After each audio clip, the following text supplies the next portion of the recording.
Hello everyone, আজকে চলে আসলাম একটা ওয়াজ মাহফিলের প্রোগ্রামে। এখানে আমরা কি কি সেট দিছি আর কি মিক্সার দিছি সব বিস্তারিত বলবো, দেখুন। এখানে আমরা যে মিক্সারটা দিছি এটা হলো ইয়ামাহার কোম্পানির একটা মিক্সার, 16 সেলের। কোন সেলটা মোটামুটি খুবই ভালো সার্ভিস দেয়, কখনোই আমার কাছে এ পর্যন্ত ছাড়ে নাই। অনেক প্রোগ্রাম করার সময় মিক্সার হ্যাং করে বা সাইরা দেয়, ওরকম করে নাই।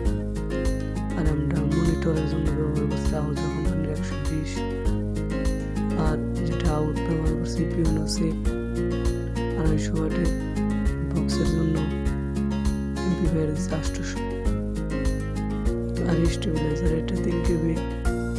আমার হাতে বানাই না, ভিতরে আমার কয়েলটা আমার হাতে বানাই না।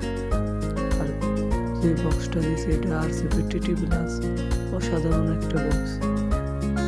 বক্সের বেস অসাধারণ, খুবই ভালো সার্ভিস দিয়ে থাকে।